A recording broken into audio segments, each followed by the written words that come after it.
Don Manuel Núñez en Cabo. ¿Qué pasa? No. ¡Quieto todo el mundo! ¡Afuera! ¡Afuera todo el mundo! ¡Quieto, señor!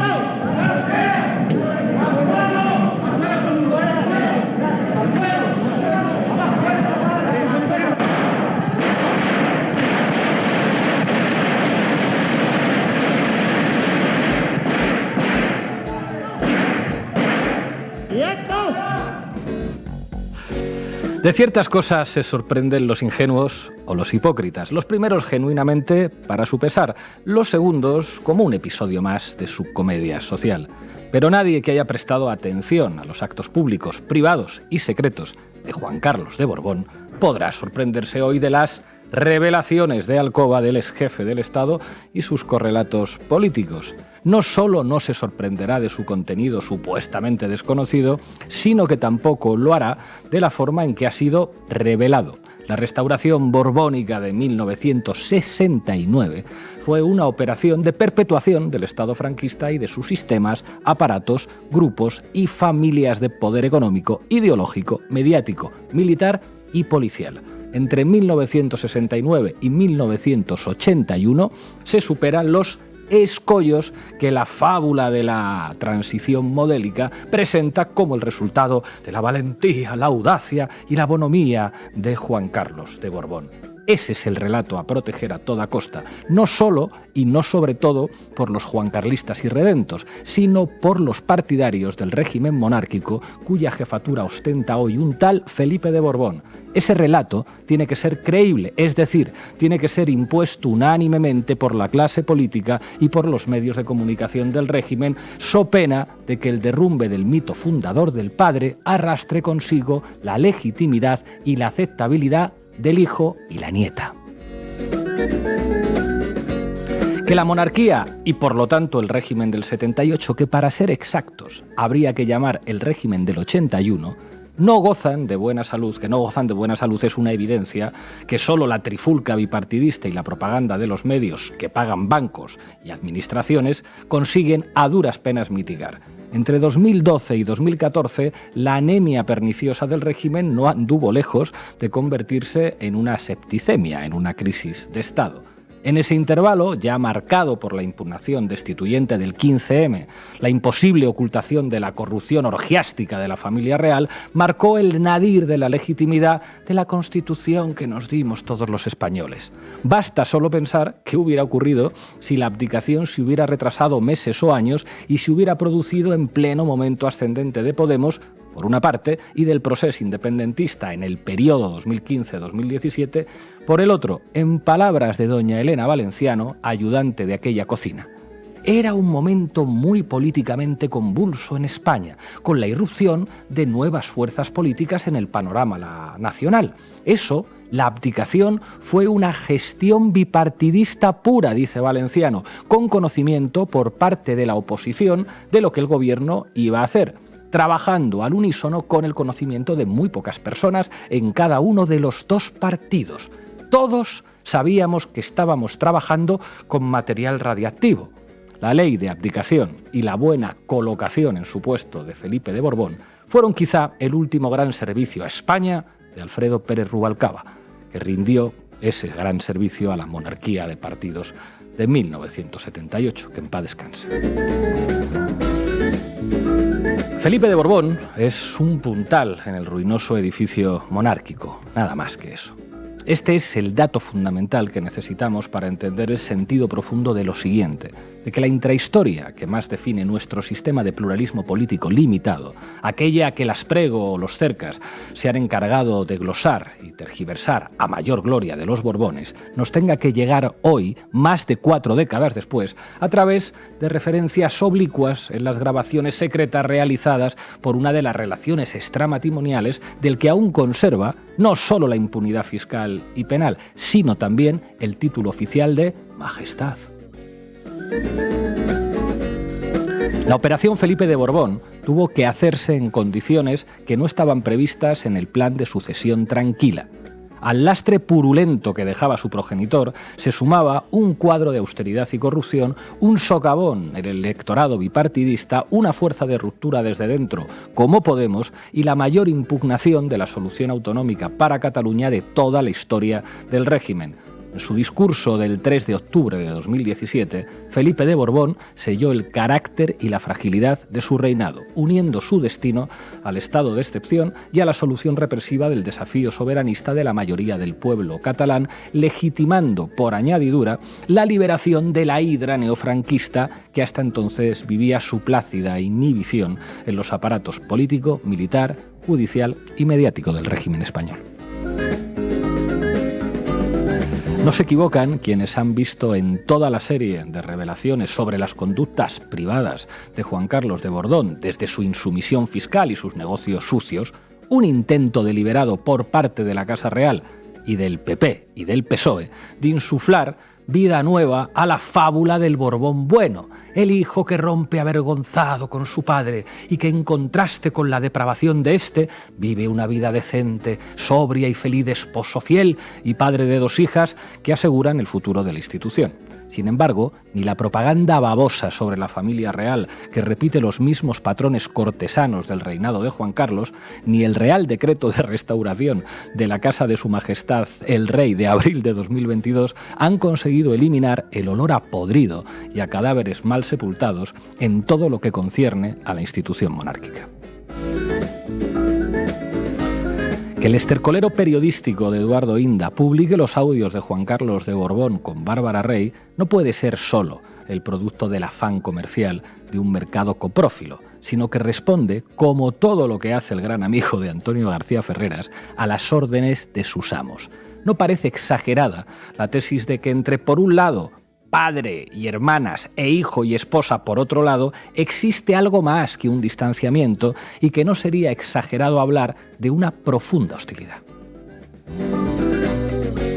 Pero el diablo, amigos y amigas de la base, se esconde en los detalles y también en las guarniciones de los platos de carnaza y de morbo. Hay que prestar atención a las palabras de Juan Carlos en las que contrapone el comportamiento de su preceptor, amigo, exjefe de la Casa del Rey, coconspirador golpista y leal servidor hasta su muerte, Alfonso Armada, al del secretario general de la Casa del Rey entre 1977 y 1993, el ya finado Sabino Fernández Campo. Mientras uno, Armada, ha pasado 7 años en la cárcel, se ha ido a su Pazo de Galicia y el tío jamás ha dicho una palabra, en cambio este, Sabino Fernández Campos, está largando. ¿De qué puede estar largando Sabino Fernández Campos? A continuación, el fratricida rey emérito dice que Sabino está hablando con periodistas de cosas de vida privada, de vida económica y tal. En fin, el poco fiable Iñaki Anasagasti siempre recuerda el encuentro que tuvo con el último Fernández Campo, en el que éste supuestamente le dejó ver y tomar notas del manuscrito de una supuesta obra de recuerdos que el conde de la Torres, por gracia real, habría estado escribiendo y de cuya existencia no hay rastro alguno a día de hoy. La lectura de las notas que publicó Anasagasti, sorprendentes por su fidelidad y detalle, nos llevan a pensar que si no hizo fotos del manuscrito tiene que ser un as de la taquigrafía digno de récord mundial, o bien que, ateniéndonos al contenido, se lo ha inventado todo, partiendo de la existencia misma de ese encuentro, aprovechando de que, claro, Fernández Campos ya no está aquí para contarlo. Bueno, en el texto que nos presenta Anasagasti vemos a un Juan Carlos como director tan absoluto como atolondrado del golpe del 23F y a un Fernández Campo que, con su armada, ni está ni se le espera, habría salvado la democracia española al mismo tiempo que el reinado del pusilánime Borbón, ¿verdad? Podemos esperar sentado y hasta tumbados en un féretro a que un gobierno de la monarquía desclasifique lo que quede de los papeles del 23F y de las andanzas políticas de Juan Carlos de Borbón. Podemos criar telarañas hasta que quienes vieron, oyeron, leyeron y callaron rompan su silencio por escrito o de palabra, pero eso no impide la reconstrucción, lo más fiel y lo más pública posible, de la verdad histórica del régimen presente, pasando de los chismes de corazón y alcoba a las tripas podridas del Estado que supo adaptarse sin parecer, pasando de la ley a la ley a través de la ley. Esa reconstrucción tiene que acometer el análisis del periodo 1969-1981 que hemos mencionado más arriba para poder entender el periodo feliz del reinado juancarlista entre 1982 y 2012 y, fundamentalmente, para demostrar el peligro para las libertades y los derechos que representa ese apuntalamiento del edificio ruinoso del régimen que es el reinado de Felipe de Borbón. Tal vez solo las reconstrucciones de Gregorio Morán estén a la altura de esa tarea. En ellas, Juan Carlos aparece como lo que es y como aquello que mutatis mutandis sigue siendo su hijo, a saber, el jefe del Estado de un Estado nacido de un holocausto antipopular que, como tal, empleó con mayor o menor fortuna su facultad pre- y postconstitucional de actuar por encima de la ley cuando la continuidad del Estado lo requería. Su corrupción privada y sus intervenciones políticas son las dos caras de una misma moneda, la moneda del soberano smithiano, el que decide sobre el estado de excepción y se cobra con creces su trabajo. Ningún cercas ni ningún aprego pueden refutar lo que, a falta de suficientes evidencias primarias de época que el candado franquista sobre los secretos oficiales continúa ocultando, lo que resulta sumamente probable: que Juan Carlos de Borbón aupó a su predecesor y antiguo secretario Alfonso Armada a secretario general del rey entre 1975 y 1977 y que, a raíz de la inesperada independencia del criterio del presidente Adolfo Suárez, recuperó Armada y junto a este puso de acuerdo a todos los partidos del régimen, desde el PSOE a Alianza Popular, con la inclusión de la Esquerra Republicana de Tarradellas y aquella convergencia de Unió de Pujol, así como la complicidad de una parte del PC con Ramón Tamames y otros, para organizar un golpe de timón de la transición, echando del gobierno a Adolfo Suárez y poniendo en su lugar a un militar, Alfonso Armada, precisamente, que obtendría el apoyo de la mayoría absoluta de las dos cámaras mediante la fórmula de un gobierno de concentración nacional. La prensa de la época, entre 1980 y el 23F, no ocultaba en absoluto tales iniciativas. Lo que la ocultación de la verdad por parte del gobierno de Pedro Sánchez y Yolanda Díaz impide saber es cómo se habría producido ese golpe constitucional. Lo cierto es que la dimisión de Suárez el 29 de enero del 81 hizo innecesario el método para dar ese golpe de timón, pero la ambición del monárquico Armada produjo aquella tragicomedia llamada 23F. Sencillamente quiso hacer, cuando ya no procedía, aquello que tantas veces había hablado con su discípulo y amigo Juan Carlos de Borbón. Es sabido que éste hizo saber varias veces que había que tener comprensión y clemencia por aquellos militares golpistas que, al fin y al cabo, habían atentado contra la democracia movidos por su amor a España. De las tareas encomendadas al golpe de timón se encargó el PSOE de González, de Guerra, de Boyer, y cumplieron con creces. Entrada en la OTAN, recrudecimiento de la guerra sucia contra ETA y contra el movimiento popular vasco, impunidad sustancial de los cuerpos policiales en sus prácticas de tortura, pero también en sus negocios ilegales, enderezamiento del proceso autonómico con la LOAPA, reestructuración industrial y destrucción integral de ecosistemas obreros e industriales en toda España, ley Boyer sobre los alquileres de 1985, etcétera, etcétera, etcétera. La impunidad absoluta en sus negocios y vicios personales de todo tipo fue la recompensa soberana que se cobró Juan Carlos de Borbón por hacer todo aquello. La otra cara de la misma moneda de la excepción y la impunidad. La misma moneda, por cierto, que se ha cobrado Felipe de Borbón con su intervención del 3 de octubre de 2017. Otro golpe de timón que contó con el respaldo entusiasta del PP y del PSOE de Pedro Sánchez. El golpe de timón que ha reintroducido la normalidad del franquismo, el gospismo, la guerra, el militarismo, la guerra sucia mediática y judicial y el revisionismo fascista en los parlamentos, los tribunales y los medios del régimen. Necesitamos unir los puntos que vinculan 1969, 1981, 2014, 2017 y nuestros días. Ninguna ciudadanía que se respete a sí misma puede tragarse, a la luz de la reconstrucción histórica, el cuento de que este Borbón es distinto. No, en España un Borbón es un Borbón, y aunque los surcos del destino de cada vástago real discurran por los meandros que determine la historia, converjan siempre en la misma cima de corrupción, impunidad y afirmación del Estado autoritario contra las revueltas democráticas. Esto decimos hoy en el editorial de Diario Red. Bienvenidos y bienvenidas a La Base. La Base, con Pablo Iglesias, Irene Zugasti, Manu Levín e Ina Afinogénova. Bueno, hoy en La Base Hablamos de los audios de Juan Carlos. Irene Zugasti, ¿qué nos tienes preparado? Bueno, pues vamos a desgranar esos audios y a explicarle también a nuestra audiencia en América Latina quién era Bárbara Rey, que quizá no la conozca. Manu Levín, ¿qué dice la prensa? Vamos a ver de qué curiosa manera, no creo que no es sorprendente a estas alturas, pero vamos a analizarlo, pues enmarca la prensa todas estas revelaciones de los audios de Bárbara Rey con Juan Carlos I. Ina Finogénova. Bueno, para nuestra audiencia mexicana les voy a recordar algún que otro vínculo que tenía el rey Juan Carlos de Borbón con la élite de ese país y, bueno, quién está detrás de las tarjetas Black con las que iba pagando sus gastos por ahí. Hoy vamos a contar además con la colaboración de alguien frecuente en este canal, de Pablo Elorduy, que acaba de publicar un libro que se presenta esta misma tarde en Madrid. Luego le preguntaremos por el libro y por la monarquía. Arrancamos, Xavi. La base de datos. Informa Irene Zugasti. Adelante, compañera. Lo han llamado el Bárbara Leaks o el chantaje real, pero el problema, vamos a dejarlo claro desde el principio, no es Bárbara Rey.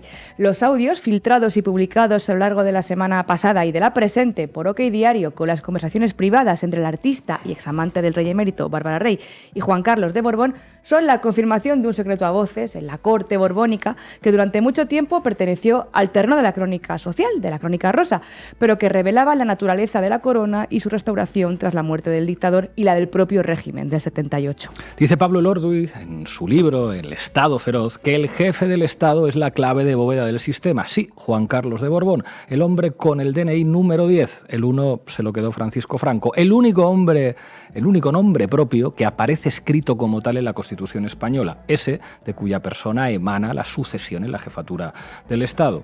Y estos audios son solo una pequeñísima parte que ejemplifica cómo ha podido operar con impunidad para operar políticamente en España, para hacerse inmensamente rico y para vivir una vida de vanidad y placer a costa de ustedes, de sus súbditos.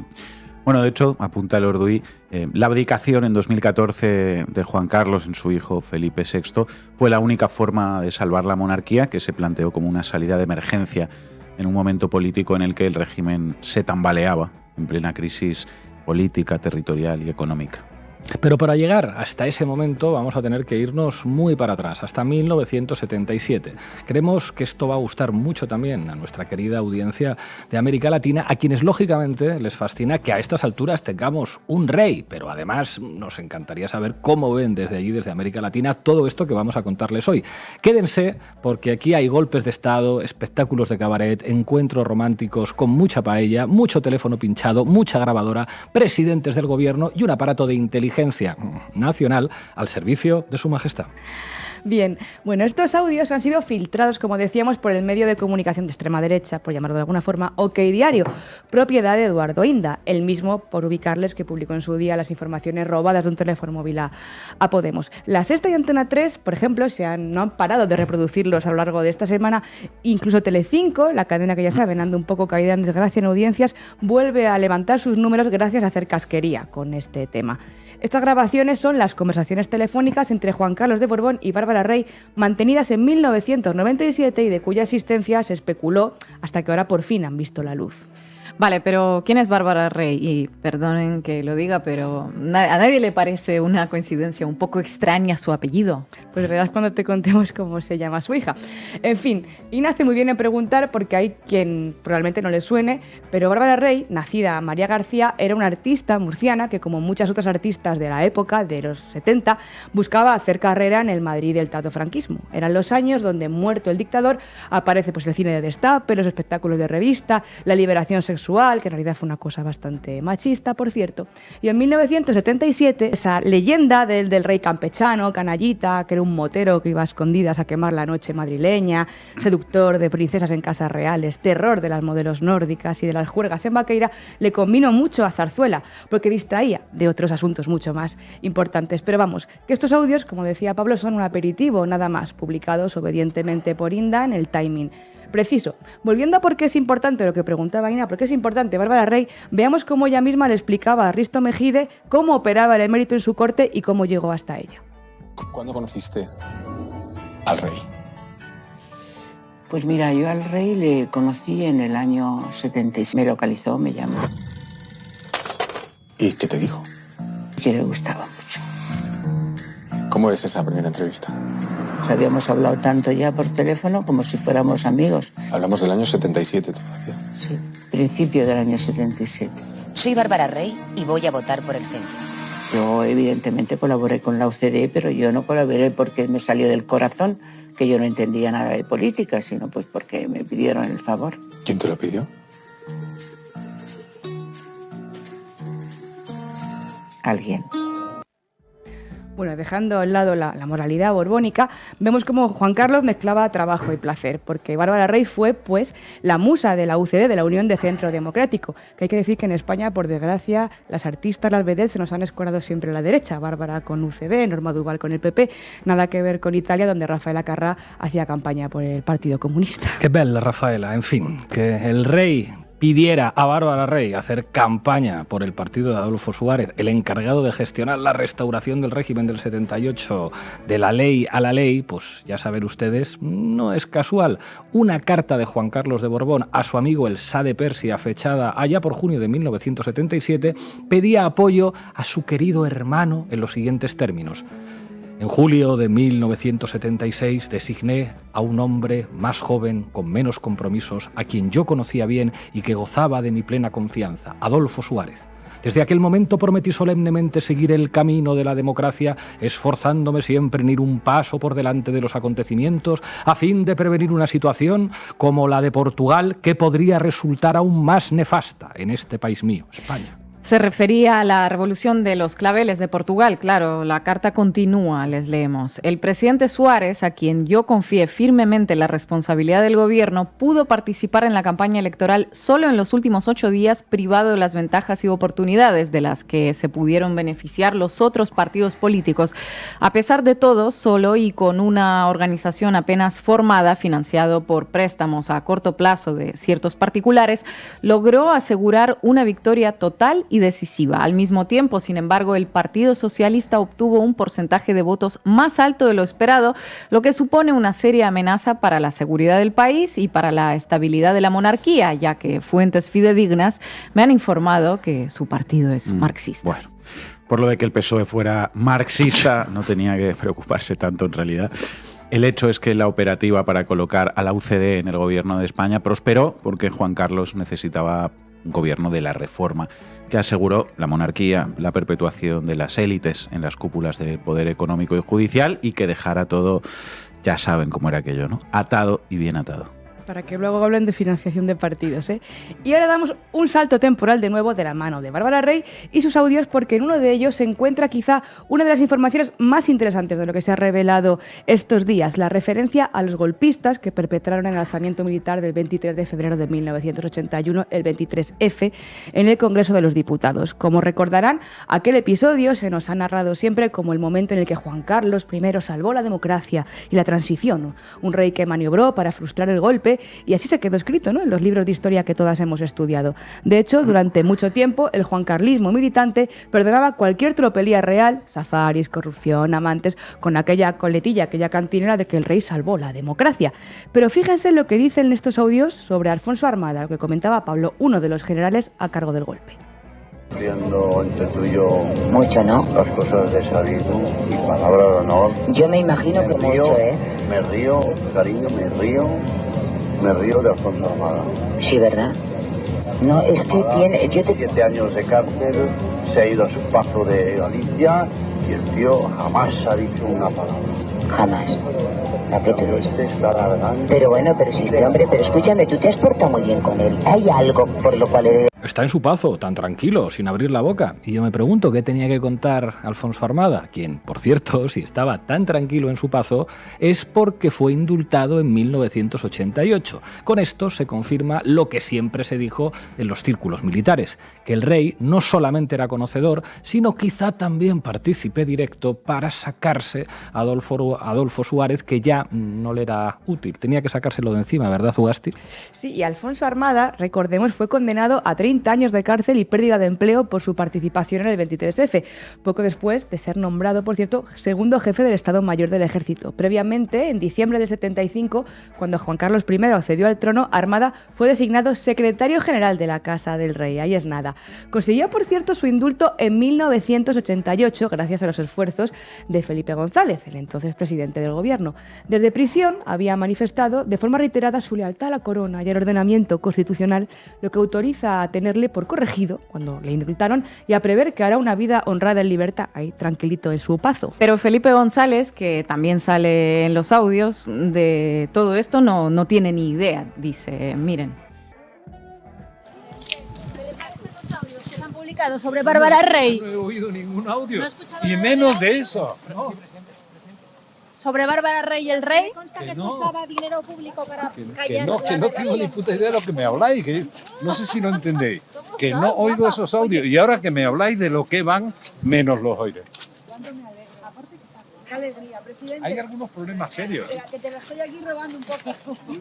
Nervioso, Felipe González, en fin, tanto él como José María Aznar fueron parte activa del trabajo de la inteligencia española, CSIC primero y CNI después, para tapar y cubrir audios y mierda como esta y otros muchos desmanes del monarca bastante peores. Los mismos servicios secretos que le ayudaron a borrar el rastro del dinero saudita, por cierto. Expedientes a los que no tenemos acceso porque están, ya saben, clasificados. Y bueno, como aquí todo el mundo esta semana se ha puesto a contar lo que sabe o lo que quieren que creamos que saben, aparece aquí Amadeo Martínez Inglés, coronel del Ejército Español, que revelaba también esta semana que altos mandos militares visionaban vídeos íntimos de Juan Carlos I con asiduidad y que no era solamente Bárbara Rey, sino que eran muchas mujeres y muchos secretos. Y el tipo, bueno, pues al rey, como buen machista, le gustaba presumir de sus conquistas y esto era conocido y habitual en la cúpula del ejército y de la inteligencia militar, que se hablará de ello porque era su trabajo, su labor cotidiana. Vean. Muchas veces llegábamos ahí al despacho por la mañana y lo primero que hacía algún compañero de inteligencia pues era ponernos el último vídeo, ¿no? O sea, bueno, en plan de cachondeo ahí y tal, ¿no? Mira, la última del coronel este y tal. Lo que pasa que estoy hablando ahora entre personas muy reservadas, claro, yo entonces era teniente coronel, jefe de movilización del Estado Mayor del Ejército, era un alto cargo. Entonces lo que se hacía sí era entre los altos cargos del Ministerio del Cuartel General del Ejército, pues sí, se hacía algún visionado, sí, claro que se hacía, pero en plan muy reservado, ¿no? Y entiendo que el contenido sería escandaloso. Totalmente, claro. Sí, porque es que ahora las fotos que han salido de risa. Bueno, en los audios de Bárbara Rey se habla, como decimos, de otros personajes también clave en los años 70, 80 y 90 de la política española y también del periodismo. Y aparecen revelado la labor que tenían personas del entorno de Juan Carlos, personajes clave que han estado también durante mucho tiempo opacados, como Manglano, gestor de las finanzas de Casa Real, o Manuel Prado, su administrador privado de Juan Carlos I, que dicen que fue quien consiguió esas cintas de Bárbara Rey y que, por cierto, su hijo, Borja Prado, heredó la presidencia de Telecinco el verano pasado y censuró algunos de sus contenidos que eran más críticos con el rey. Por eso, compañeros, merece la pena a veces ver el Sálvame. Por supuesto, en los audios, 5 horas y media de momento filtrados, convenientemente cortados por Eduardo Inda y suministrados gota a gota, se mencionan nombres, como hemos dicho, como Aznar, Felipe González o como, por ejemplo, Luis Roldán, que de aquellas estaba en busca y captura. Escuchen. Que esto podía dar una pista para acercarse más a encontrar a Roldán. Digo, sí, lo van a encontrar por narices. Así no lo encuentran. Al final yo espero que lo encuentren. ¿Tú crees? Aunque entre tú y yo la Guardia Civil dice que es mejor que no encontrarlo. Mejor encontrarlo muerto. Entre tú y yo, y precisamente entre tú y yo es lo que se ha roto con estas filtraciones que también incluyen unos audios en los que Bárbara Rey se desahoga hablando del rey y del riesgo que ella corre por haberse relacionado con él.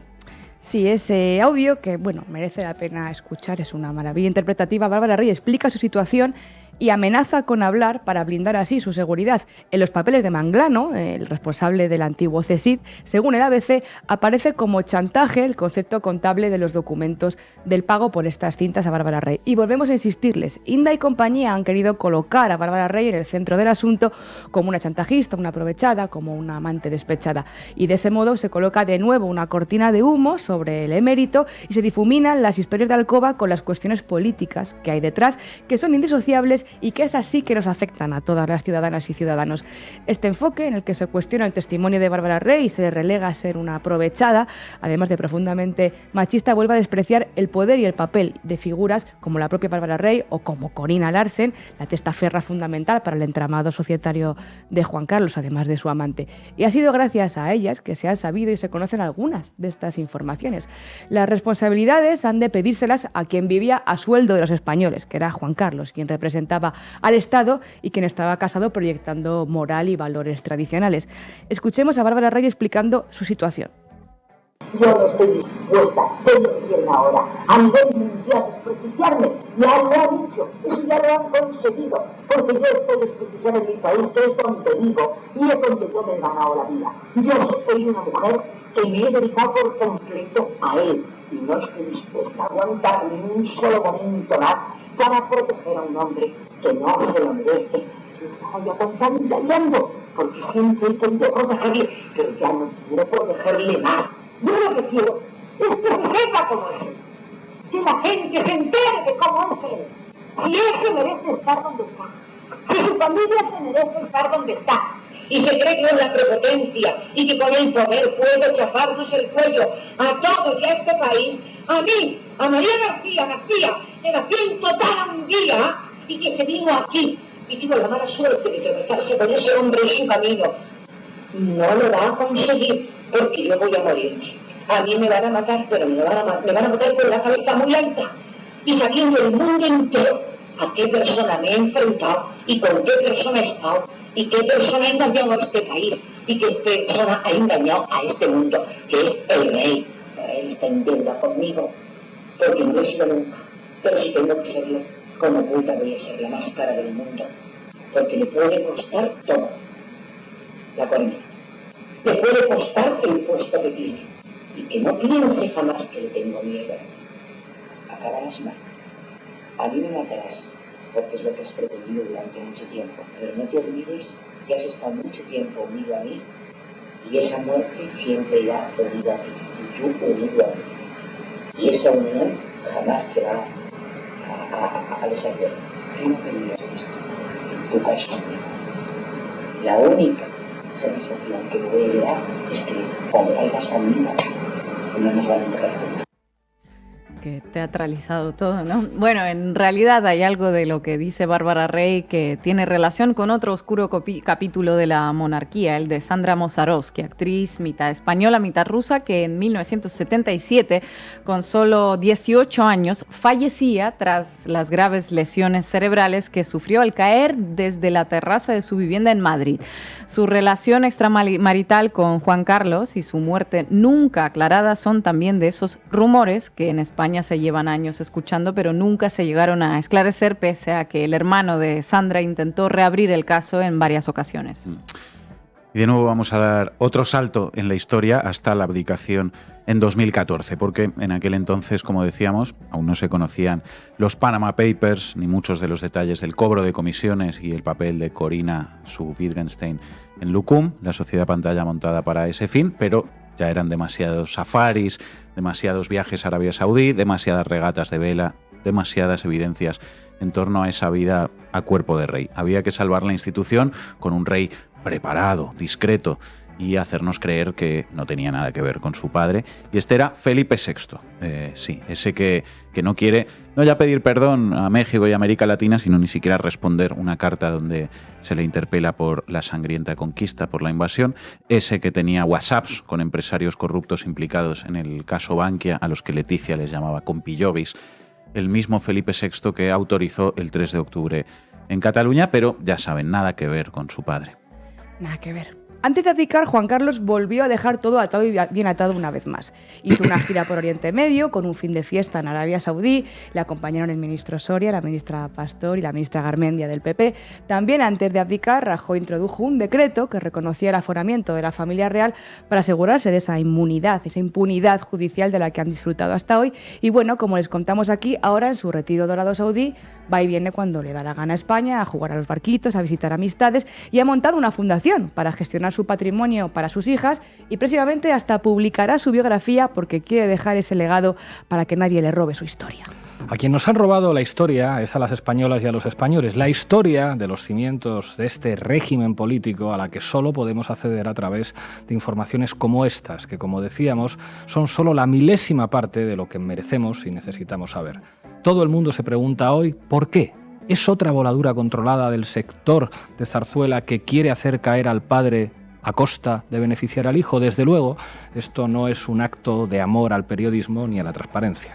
Bueno, de hecho, Ramoncín, y vaya tela, compañeros, que tengamos que citar a Ramoncín, pero decía en La Sexta este fin de semana que hay material mucho más comprometido que circula ya por muchas redacciones. Pero vamos, audios aparte, lo importante no está ahí. La líder de Podemos, Yone Belarra, ha pedido al gobierno este fin de semana desclasificar todos los documentos relacionados con el golpe de Estado del 23F, porque la ciudadanía española, dice Belarra, es mayor de edad y tiene derecho a saber qué pasó, por la importancia crucial de esos hechos en la democracia actual.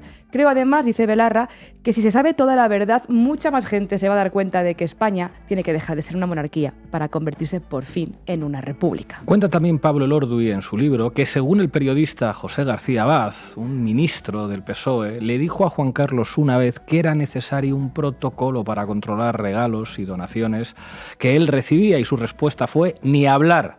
Encima que estoy todo el día pringando. Pringar debía ser eso, tener amantes cuyo silencio compraba o extorsionaba, enriquecerse con petrodictaduras y dinero ilícito, o colocar en los puestos clave del Estado a figuras políticas que garantizaban el estado de las cosas. Si eso es pringar, sí, estaba todo Dios pringado hasta los dientes. Gracias, compañera. Diego, tú que viviste en el 23F y lo sufriste, ¿el rey estuvo implicado en el 23F? Totalmente. El rey, digamos, es el motor del golpe. Entonces, lo que pasa es que los reyes ni entran en los asaltos ni ejecutan nada. Manu Levín, adelante. ¿Qué tal, Pablo? Vamos, compañeros. Titulares al banquillo. El análisis mediático de Manu Levín.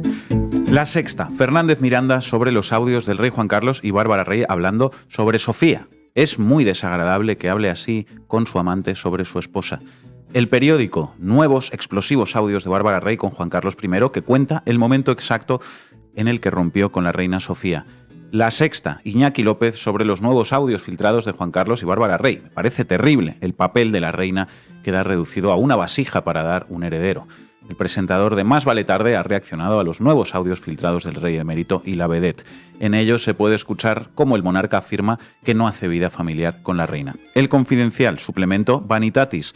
Bárbara Rey pide perdón a la reina Sofía ante los últimos audios. Lo lamento mucho. El Español, sección Jaleos del corazón. Los audios inéditos de Bárbara Rey a Juan Carlos. Acabarás mal. A mí me matarás, pero tú caerás conmigo. No te libras. MSN, Ana Rosa Quintana, rotunda sobre los nuevos audios de Bárbara Rey y Juan Carlos I. Es impresentable. Quintana dejaba claro que aquí la víctima es la reina Sofía. Es un tema muy desagradable y añadía: ver todo esto me produce tristeza. Creo que las víctimas son la reina Sofía y los hijos, porque lo han debido de pasar muy mal. ¿Qué tienen en común todas estas noticias? Pues que todas ellas enfocan los audios del rey Juan Carlos como una información propia de la Crónica Rosa, como una noticia del corazón.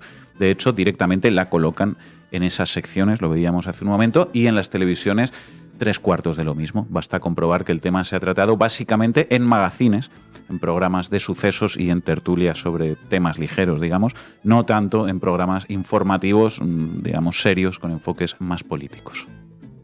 Una manera muy clara de despojar todas estas revelaciones de su verdadera importancia, de su verdadera carga informativa, para presentarlas como líos de faldas y debatir, pues eso, sobre líos de faldas, no sobre cosas de política. Claro, es como el 23F, los fondos reservados, nada, que eso es muy aburrido y sobre todo demasiado importante, ¿verdad? Mejor presentemos todo esto como un tema de relaciones amorosas, infidelidades y tal, que tiene más salseo y sobre todo mucha menos magnitud. Eso es lo primero que cabría comentar, a mi modo de ver, sobre el comportamiento mediático que se ve en todas estas informaciones, un comportamiento dirigido evidentemente a hacer control de daños, enmarcando todo esto de la forma más inofensiva posible para los relatos oficiales sobre la monarquía y sobre la historia de este país. Pues sí, Manu, porque claro, que el rey le pusiera los cuernos a la reina, pues a algunos les parecerá gravísimo e inmoral y a otros pues, les importará un pimiento, pero en realidad todo eso no es nada comparado con lo del 23F, por ejemplo. Claro, por eso de lo que se trata aquí es de poner el foco en aspectos mucho más banales, ¿no? Eso, punto número 1. Punto número 2, dentro de ese tratamiento, el principal marco mental que se puede encontrar en los medios, dirigido a defender a Juan Carlos I, es chantaje. La Sexta, los audios que dejarían entrever el chantaje de Bárbara Rey a Juan Carlos I. El sol puede salir por alguna parte. Antena 3, los audios que confirmarían el chantaje de Bárbara Rey, que la gente se entere de quién ha engañado a todos. The Objective, se filtran los audios del chantaje de Bárbara Rey a Juan Carlos I. Le puede costar todo. Revista Lecturas, se filtran los audios inéditos del chantaje de Bárbara Rey al rey emérito Juan Carlos, está en deuda conmigo. Voz Populi, sección Dolce Vita, salen a la luz los audios de Bárbara Rey contra Juan Carlos I, los audios de Bárbara Rey contra Juan Carlos I que confirmarían el chantaje. A mí me matarás, pero tú caerás conmigo. Tras la publicación de sus fotos con Juan Carlos I, salen a la luz las grabaciones en las que Bárbara Rey habla de las supuestas amenazas que recibió por su relación, el chantaje al exmonarca y sus comprometedoras y cariñosas conversaciones. Es Diario, sección Chismógrafo, Bárbara Rey y los audios del chantaje, coacciones y amenazas que confirman un secreto a voces y bueno, así podríamos seguir todo el programa. Pobre rey Juan Carlos, todo es un chantaje intolerable de la malvada Bárbara Rey al ingenuo, confiado y bonachón padre de la democracia española, Juan Carlos I de Borbón, que no tiene culpa de nada. ¡Rojos de mierda! Bueno, pues ese básicamente es el mensaje que hay aquí, ¿no? Más explícito, La Sexta, Chapu Apaolasa. El debate entre Pilar Gómez y Chapu Apaolasa sobre los chantajes de Bárbara Rey a Juan Carlos. Ahora va a ser culpa del chantajeado. Esto decía este señor. El diario.es. Tamara Falcó sale en defensa del rey emérito en El Hormiguero y lamenta la traición de Bárbara Rey. Lo triste es que al final una persona que piensas que es de tu confianza te traicione así. Pues lo dicho, es todo un chantaje a Juan Carlos. Claro que incluso dentro de este marco, pues también habría que darle una vuelta a si la cosa no es más bien al revés, claro, porque escuchando a la propia Bárbara Rey hablar sobre su relación con Juan Carlos en el documental que protagoniza, el de Una vida bárbara, pues ella viene a decir claramente que a ver quién se atrevía a decirle que no al rey. Entonces, a ver quién era aquí realmente el que coaccionaba y el que chantajeaba con todo su poder, ¿no? Pero bueno, en fin. Tonterías, compañero. La mala, Bárbara Rey. El bueno, Juan Carlos de Borbón. La ciudadanía española, nada que ver con todo esto, respetable público. Ustedes no se preocupen. En todo caso, lo que pueden hacer es prepararse unas palomitas y entretenerse un poco con el culebrón. En fin. A estas alturas, por si a alguien le han confundido un poco con todo este arco narrativo, igual es necesario aclarar una vez más qué es lo importante aquí. Primero, que el silencio de Bárbara Rey se compró con al menos 600 millones de pesetas de fondos reservados en bolsas de 50 millones en efectivo, dinero público, dinero de los trabajadores y trabajadoras. Entonces, ni Sofía, ni los hijos, como decía Ana Rosa, ni el pobrecito rey emérito. La víctima aquí es la ciudadanía, que ha tenido que pagar millones y millones de su bolsillo para que se mantuviera un silencio que encima servía para que esa misma ciudadanía siguiera engañada, ¿no? Y segundo, lo más importante seguramente, claro, las cosas que dice Juan Carlos en esos audios sobre el intento de golpe de Estado del 23F, en particular cuando celebra que el general Armada llevara 7 años callado sobre el 23F. ¿Callado sobre qué? Armada, 7 años callado sobre el 23F, decía Juan Carlos. Y la prensa española callada también sobre la verdadera dimensión informativa de los audios del Borbón. Luego hablarán de vigilar al poder, del derecho a la información. La realidad es que son cómplices del engaño y del secuestro de la verdad histórica sobre el papel de la monarquía en nuestra patria. Claro, es que es muy fuerte el tema. Esto, que decimos que es lo más importante informativamente de estos audios, resulta que prácticamente solo aparece en algún diario catalán. Ara, Armada, nunca ha dicho ni una palabra, filtran un audio de Juan Carlos hablando del 23F con Bárbara Rey. nuestro editorial de Diario Red y de La Base, los secretos de Juan Carlos, del corazón a las tripas podridas del régimen. Alguito en el diario.es. Juan Carlos I agradeció que Armada no dijera ni una palabra tras el 23F y se distanció de Fernández Campo por estar largando. Y, en medios como Diario 16, por ejemplo, los audios de Juan Carlos y Bárbara Rey sobre el 23F obligan a desclasificar los papeles secretos. ¡Qué locura! Por favor, desclasificar la verdad sobre el 23F. ¿Pero qué desclasificar ni desclasificar? Madre mía, cómo están las cabezas. Están las cabezas, ¿no? Una ocurrencia.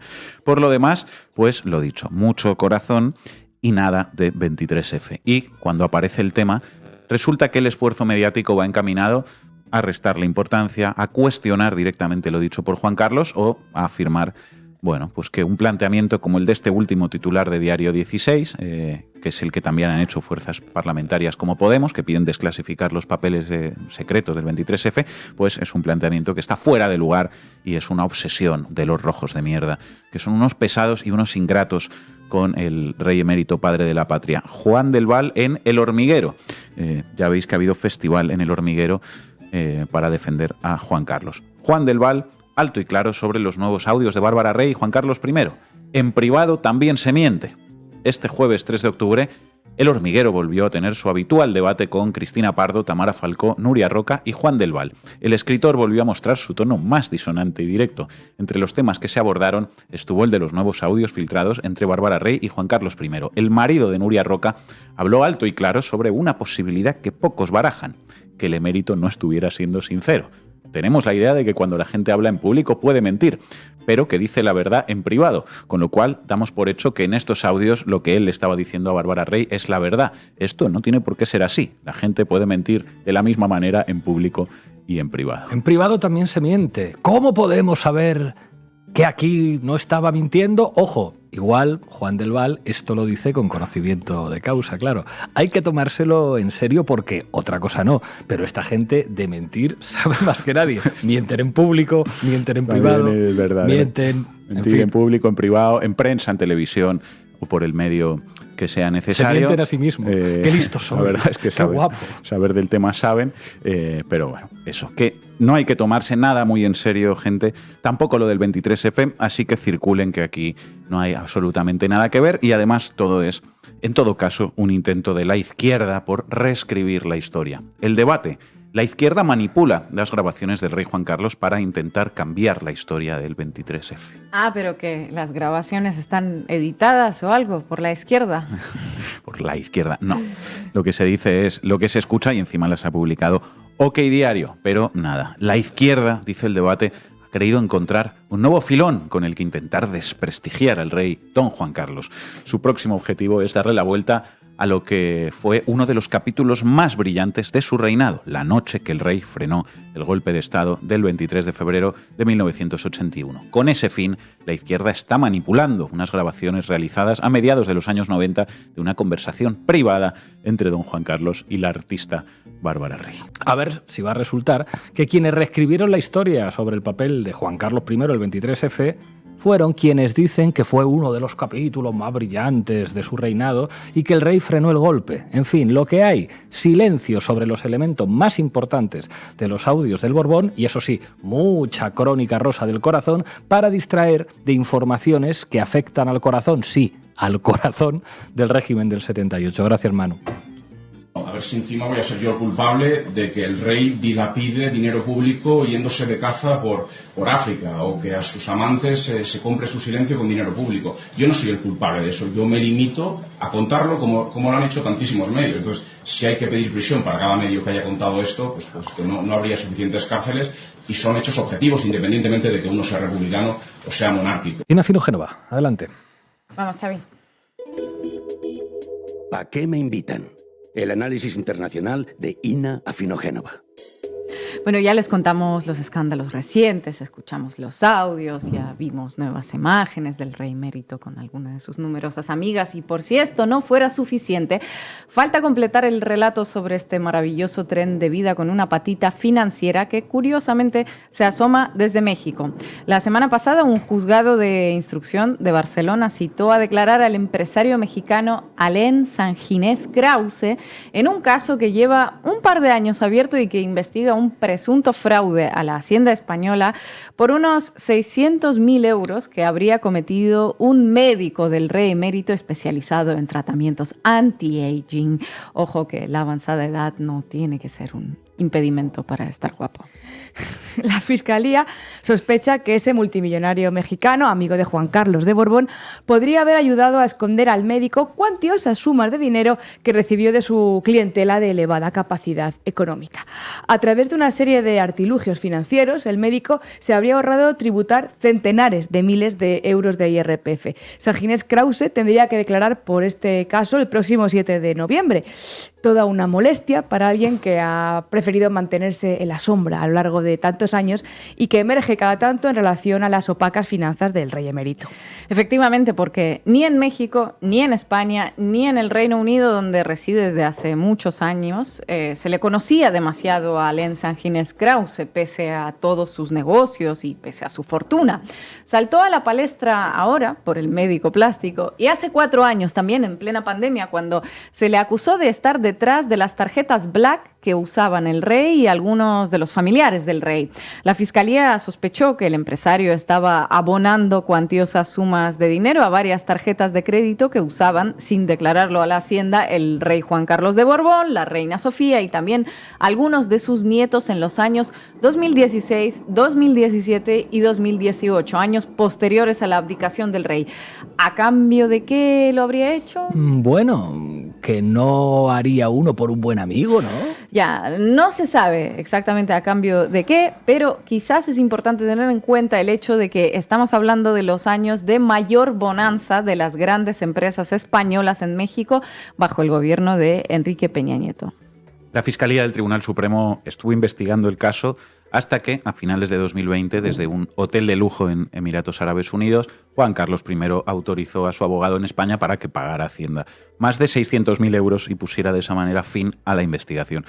Es decir, quien fuera jefe del Estado asumió el fraude fiscal en una maniobra pensada para evitar una investigación penal. Poco después, San Ginés Krause le dijo a The Objective que él no era ningún testaferro de nadie y que se sentía en la necesidad de defenderse públicamente de las supuestas calumnias que se estaban vertiendo sobre él, pero vaya que lo citan de nuevo por un caso parecido. Pero, a ver, ¿quién es este señor? O sea, ¿qué se sabe de este señor en México? ¿Cómo pudo forjar semejante fortuna como para regalarle su pasta al rey de España? En México no era una figura pública y la fama le vino impuesta desde que su nombre empezó a figurar primero en la prensa rosa como supuesto testigo de relaciones del rey emérito con numerosas amigas y luego pues en documentos de la Fiscalía Española. En uno de los pocos materiales que se le ha dedicado, publicado en el periódico El País, citan a un abogado español londinense que decía que resultaba imposible cruzarse con Alain San Ginés Krause y eso significaba que era de los importantes, de los que apenas se dejan ver. Tiene 65 años, doble nacionalidad mexicana y británica y es todo un misterio de señor. Se sabe que tiene un discreto castillo en Irlanda, ya les contaremos cómo se supo, que viene a cuento. Se sabe que le encantan los caballos, que se mueve entre la crème de la élite mundial y hay muy pocas fotos suyas, pero hay aquí una, al lado de Corina Larsen y la supermodelo rusa Natalia Bodiano. Es egresado del Instituto Tecnológico Autónomo de México, una universidad privada de la que salieron personajes que pasaron a formar parte de gobiernos neoliberales mexicanos como los de Fox, Calderón o Peña Nieto. Del ITAM, de esa universidad, pasó a la Universidad de Harvard con una beca donde se sacó su doctorado y de ahí saltó al banco Goldman Sachs como directivo de esa entidad. Trabajó a lo largo de 20 años en Europa, en México y hasta en Rusia. Según contaba Alberto Pradilla en público hace unos 4 años, los primeros negocios que vinculan al mexicano con el rey español datan de 2008. En aquel momento la petrolera rusa Lukoil buscaba invertir en Repsol y entre los intermediarios que se hicieron públicos estaban la amante del rey, Corina Larsen, y precisamente San Ginés Krause, que parece ser que habla ruso entre otros muchos idiomas y se ha hecho amigos poderosos en ese país. O sea, que al multimillonario mexicano que años después empezó a regalarle dinero al rey, se lo presentó su amante, ¿no? Pues eso parece. Tras su paso por Goldman Sachs, Sanginés Krause fundó la sociedad BK Partners, especializada en infraestructura, negocio inmobiliario y hotelería de lujo en México, con oficinas en Madrid y Londres. Bajo el paraguas de esta empresa, BK Partners, se crearon distintos fondos de inversión, ERLD, enfocada en la privatización y desarrollo de tierra para proyectos turísticos, RLH, Properties, Balan Fund y otros. Hasta el año 2017, todo esto lo hacía manteniendo un perfil bajísimo, sin llamar atención mediática, alejado de los focos, vamos. Y ahora vamos al salseo, porque todo cambió por una desafortunada casualidad. Como indica El País, existen en Internet solo 2 vídeos en los que aparece Sanginés Krause. Uno de ellos, de 2019, en el que recibe el premio Carrera al Universo, que otorga el Instituto Tecnológico Autónomo de México. Lo único que he sabido hacer en la vida es meterme en problemas. Después, tratar de salir de ellos y divertirme en el proceso, dice al recibir el galardón. Casi parecería un rockero rebelde y no un tipo que ingresó en una de las universidades más prestigiosas y más caras de México, siendo un joven estudiante. Y el segundo vídeo, de 2017, ese que lo metió en problemas, es de un evento que organizó en su castillo en Irlanda y al que invitó al rey y a otra de sus amantes, Marta Gallá, la amiga entrañable del rey, si se acuerdan. Bueno, una vecina de la localidad irlandesa se sacó un móvil del bolsillo y los grabó a todos, al rey, a la entrañable amiga del rey y al testigo de esta entrañable amistad, que era Sanginés Krause. Su nombre también apareció en los denominados Paradise Papers, que filtraron miles de empresas localizadas en paraísos fiscales. Sanginés Krause era director, accionista único y representante legal de Rasaland Investors, radicada en Malta y vinculada a inversiones inmobiliarias en México. La firma era propietaria de 13 kilómetros de selva virgen en la costa de Jalisco, en el Pacífico, y entre sus inversores estaban Goldman Sachs y algunos personajes españoles como la familia del Cló o Mariluz Barreiros, que fue mujer de Jesús de Polanco. La revista mexicana Proceso llegó más lejos a la hora de desentrañar sus negocios y contó en un reportaje en 2018 que una de las empresas de Sanginés Krause sirvió para adquirir el Hotel Four Seasons en Ciudad de México, probablemente el más caro y más lujoso de la capital mexicana, y también el complejo de hoteles Maya Cova, muy cerca de la playa del Carmen, en la Riviera Maya. ¿A quién se lo compró? A la empresa OHL, la constructora española entonces controlada por otro amigo del rey emérito, Juan Miguel Villarmir. Vaya coincidencia, ¿verdad? Y fíjense, le estaban comprando hoteles a OHL entre 2016 y 2019, los mismos años en los que Sanginés ya habría estado pagando los gastos de Juan Carlos I. Discúlpennos por hacer periodismo. En España también pudo invertir el amigo generoso del rey. BK Partners es propietario de un señorial edificio en el barrio de Salamanca, como no. Y esto es lo que se pudo saber a lo largo de todos estos años de este hombre al que apenas se le ve, no mucho, suficiente como para atar algunos cabos. Todo lo montaron entre amigos, con la familia, para que ni un pesito se escapase, para que nada fuera a parar ni a otros empresarios ni a la hacienda española, por supuesto. Porque no conviene olvidar que más allá de todo lo demás, más allá de ese salvador de la democracia que, como hemos contado antes, ¡oh, sorpresa!, parece que no lo fue tanto, el rey emérito es, junto con todo eso, un presunto defraudador confeso a la hacienda pública del país al que decía representar y del que era jefe de Estado, cobrando a su vez un sueldo público que ya querría el presidente del gobierno para sí mismo, incluso trabajando. Fíjense lo que les digo. Gracias, Ina. En nombre de Dios y sobre los santos evangelios, juráis lealtad a su excelencia, al jefe del Estado, y fidelidad a los principios del movimiento nacional y demás leyes fundamentales del reino.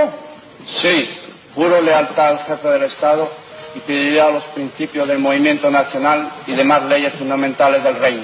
Hoy nos acompaña Pablo Elorduy, coordinador del Salto, habitual en Canal Red. Muchísimas gracias por atender a la base. Hola, ¿cómo estáis? Bueno, lo primero, un poco de promoción. Presentas esta tarde tu libro. Cuéntanos a qué hora es, dónde es y qué se cuenta en tu libro que tenga que ver con la monarquía española.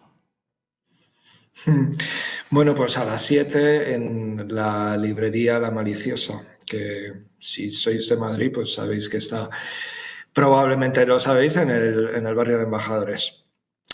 Nada, el Estado feroz es un recorrido, sobre todo por los últimos 15 años, de las organizaciones destinadas al control y a, digamos, la intención coercitiva del Estado, ¿no? Una de las funciones más claras, probablemente la que antes se define, y en estos tiempos de crisis o de crisis prolongada económica, pues la que mayor preponderancia cobra, ¿no? Ya sea pues golpeando a estudiantes en Murcia que se manifiestan por las pruebas de la PAU para saber qué son, o ya sea, en este caso, pues como estáis hablando en el programa, para tapar escándalos de corrupción pues a base de fondos reservados. Hay un poco de todo, hay policías, hay jueces, hay empresarios y, por supuesto, pues está Juan Carlos I y Felipe VI también. Hola Pablo, ¿qué tal? Pues mira, yo te quiero leer un fragmento de tu propio libro, que ya te lo sabrás, pero bueno. Dice, los mensajes enviados desde Zarzuela hacia uno de los secundarios de las tarjetas Black que comentaba también Ina, contenían una fuerte carga de deslegitimación. Hablo comillas. Sabemos quién eres, sabes quiénes somos, nos conocemos, nos queremos, nos respetamos. Lo demás, merde, un peso con Pillogi, I miss you, decía el SMS de Leticia Ortiz. Y luego tú dices, pensándolo con perspectiva, fue una nadería, un episodio pasajero cuyo impacto fue rápidamente amortizado, pero fue una lección para Zarzuela. Desde ese momento, el rey debía aislarse, al menos oficialmente, de cualquier amistad peligrosa. ¿Cómo analizas tú esa línea de continuidad padre-hijo? Pues creo que ambos representan dos modelos de país que al final pues son hasta cierto punto consecuentes con la historia reciente del capitalismo, ¿no? El rey Juan Carlos representa la España del pelotazo, que tiene, digamos, su boom y que después tiene un rebote gracias a vamos a decir, Viagra financiera y Viagra de todo tipo, también ideológica.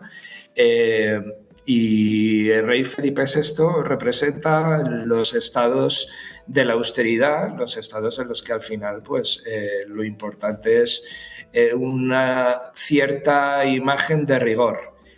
Sabemos que en las casas reales, y mucho menos en la Zarzuela o en la Casa Borbón, todo se basa en la apariencia. O sea, no tenemos ninguna prueba fehaciente de que ese rigor sea llevado hasta el extremo. Al contrario, lo que sabemos, por ejemplo, es que la luna de miel no oficial del rey Felipe VI y de Leticia Ortiz fue por todo lo alto y fue pagada por empresarios, ¿no?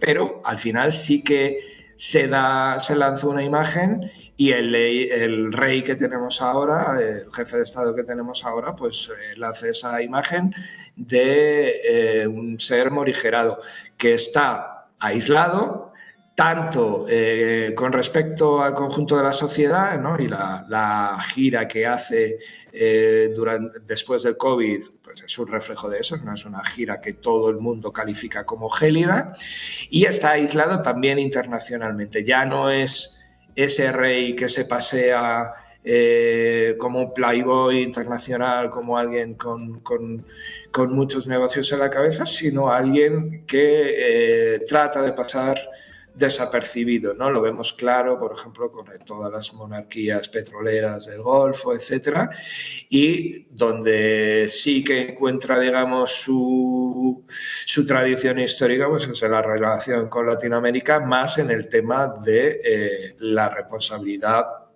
que nunca se toma por parte del Estado y por parte, digamos, de la institución monárquica, la responsabilidad por los crímenes a partir de 1492, ¿no? Eso también es una forma de aislamiento, ¿no? Ese no estar con los tiempos en los que pues, monarquías como la de Bélgica, con un pasado colonial igualmente ponzoñoso, pues han tenido que dar pasos mucho más claros para tratar al final de limpiar su imagen, porque ese es el objetivo principal de este tipo de reconocimientos. ¿Qué tal, Pablo? ¿Cómo estás? Aquí Manu, desde nuestro estudio. Te quería preguntar, bueno, ¿cómo interpretas el hecho de que haya sido Key Diario quien haya publicado estos audios? Bueno, pues me imagino que como vosotros y vosotras y cualquiera que haya estado en este país en los últimos 10 años, ¿no? De dónde viene, quién lo pone ahí y para qué lo pone, ¿no? El qui prodest, famoso. Lo habéis hablado a lo largo de todo el programa, ¿no? El foco, digamos, en la vida particular, en la vida personal, en los líos de alcoba de Juan Carlos, pues al final tienen un objetivo que es, bajo mi punto de vista, legitimar a ese rey morigerado, ese rey soso que tenemos ahora. Pero siempre que se habla de Key Diario, pues aparece la sombra del de la boina, ¿no? Empiezan a estar todos en el mismo... en la misma sintonía, aunque se disparen unos a otros, ¿no? Y esos son los dosieres de los 90, básicamente la imposibilidad de que se produzca un segundo momento de regeneración democrática. Desde ese punto de vista, pues ya lo habéis señalado, ¿no? Al no aprobar una ley de secretos oficiales, porque todos están en ese meollo, pues lo que llegan son especulaciones y al final llegan madejas que ya suenan también un poco a comida recalentada, ¿no? Estos audios de Bárbara Rey no nos hacía falta escucharlos para tener más o menos idea de lo que decían, ¿no? Ya había sido algo publicado, por ejemplo, por Chicot en el libro del jefe de los espías, etcétera, y la parte de Sabino Fernández Campo, que lo había publicado también Pilar Urbano, ¿no? Aquí, dejadme cierto reconocimiento, ¿no? Porque en mi libro casi todos son fuentes pues de otros periodistas, de ensayistas, etcétera. Tiene cierta justicia poética que creo que las tres personas que mejor han narrado las épocas de Juan Carlos I han sido tres mujeres. Digo justicia poética por la relación que sabemos que tiene Juan Carlos I con las mujeres. Ya habéis mencionado algún caso, además del de Bárbara Rey, y ha sido pues Pilar Urbano, Ana Romero con su Final de partida, que creo que es un libro muy interesante, y Rebeca Quintans, desde una perspectiva, yo creo que de un periodismo no cortesano, muy interesante. Pablo, buenas, muchas gracias por estar aquí.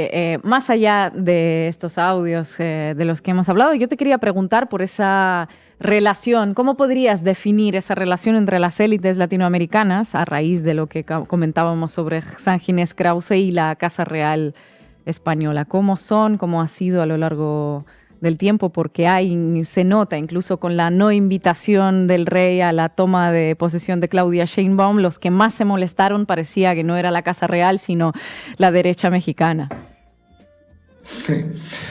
Sí, claro. A ver, el 21 de noviembre de 1975, Augusto Pinochet, viene al entierro de Francisco Franco y en la escalerilla del avión le recibe Juan Carlos I, ¿no? Eso ya da una pista de lo que va a ser una relación que con respecto a América Latina no tiene ningún ropaje de socialdemócrata, etcétera. Cosa que con España sí que se consigue, ¿no? Se consigue por la buena sintonía entre Felipe González y Juan Carlos I. Danilo Albín ha publicado en público que Juan Carlos I insistió personalmente en que España fuera el primer país en reconocer la dictadura de Videla, ¿no? A partir de ahí, digamos, la relación con América Latina está mediatizada por esa idea colonial que comentábamos antes, que nunca se ha extirpado de la Casa Real Borbón, y posteriormente, como has dicho, pues por la relación con las élites a través de los negocios, ¿no? Y ahí OHL ha sido un factor fundamental, ¿no?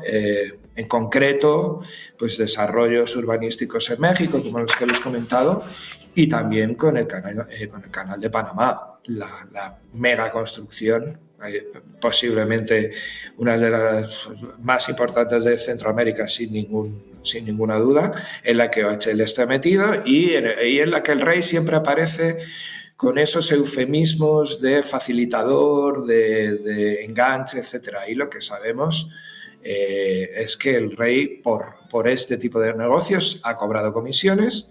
Y entonces esto nos hace preguntarnos qué comisiones ha ido cobrando también por esta obra del canal de Panamá, porque también sabemos la relación que tenía con Villar Mir en este sentido, ¿no? La cuestión, yo creo, del momento de Ultranet, el momento supermillonario en el que aterriza Juan Carlos I a partir sobre todo del comienzo de la década también. Yo creo que aquí, coincidiendo con la guerra contra el terror, etcétera, se escora muchísimo más a los países del petrodólar, ¿no? Y ahí decíamos, pues esa última gira y esa intención que él manifiesta al Ministerio de Exteriores y que el Ministerio de Exteriores le concede de ser autónomo en sus viajes por el Golfo. Ahí yo creo que es donde saca un mayor beneficio. Y luego ya por último hay que decir que toda esta información sobre Bárbara Rey, etcétera, de algún modo se está sobreponiendo a informaciones bastante más relevantes a mi juicio, que tienen que ver con esa reagrupación de la herencia que está llevando a cabo el rey en Abu Dhabi, en los Emiratos Árabes Unidos, que fue a uno de esos países a los que viajó durante los meses previos a su abdicación, ¿no? O sea, yo creo que no tenemos que abandonar esa pista de la fortuna, porque como sabemos además, Felipe VI, aunque envió una nota diciendo que renunciaba a su herencia, no puede hacerlo según el Código Civil español. Él no ha podido renunciar a su herencia mientras Juan Carlos I esté vivo. Entonces, la fundación que está generando Juan Carlos I para mantener su legado y para reagrupar su fortuna en Emiratos Árabes Unidos puede que no lleve el nombre de Felipe VI, pero, como decimos, como legítimo heredero todavía, pues Felipe VI tiene que manifestarse con respecto a ese dinero que no sabemos cuándo va a ser, cuánto va a sumar. Probablemente nunca por la legislación en Emiratos Árabes, pero que al final le toca a él, le toca a la futura reina Leonor, si no llega a la República antes, le toca por supuesto a las dos infantas, etc. Y esa información yo creo que es bastante relevante y más relevante que si él estaba mal con Sofía en los momentos en los que estaba, digamos, en la cama con Bárbara Rey. Eso a mí, sinceramente, no me importa mucho en este momento. Pablo Elorduy, muchísimas gracias por atender a La Base y a Canal Red. Llegamos al final del programa. Recuerden hacerse socios y socias de Canal Red en apoya.canalred.tv o en el QR que debe estar apareciendo ahora en la pantalla. Os vamos a dejar, por supuesto, con un temazo de Bárbara Rey llamado Marionetas de cartón. Hasta mañana, amigos, amigas y amigues.